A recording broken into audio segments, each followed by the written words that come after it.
أثابكم الله فضيلة الشيخ، الصلاة على النبي صلى الله عليه وسلم يوم الجمعة هل هي أفضل من قراءة القرآن؟ أثابكم الله.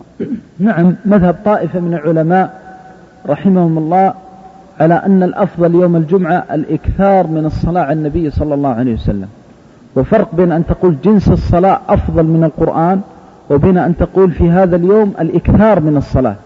ونحن نقول في هذا اليوم الإكثار من الصلاة أفضل من أن يقرأ القرآن.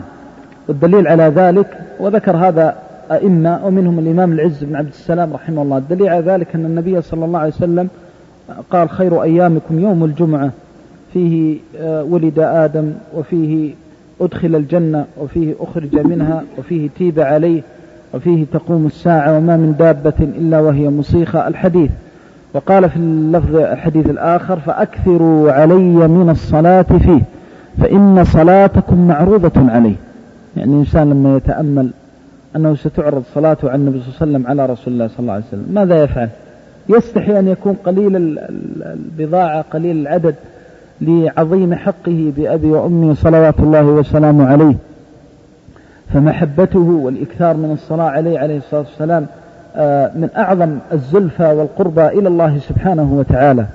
فالإكثار من الصلاة على النبي صلى الله عليه وسلم هذا ألزم للاتباع، فيكثر من الصلاة على رسول الله صلى الله عليه وسلم يوم الجمعة. وللأسف أن هذه السنة ضائعة عند كثير إلا من رحم ربكم، وينبغي على طلاب العلم أن يحيوها، وإذا جاء يوم الجمعة أن يتحروا كثرة الصلاة على رسول الله صلى الله عليه وسلم طلبا لهذا الفضل وتحريا لسنة رسول الله صلى الله عليه وسلم واتباعا لهديه، والله تعالى أعلم.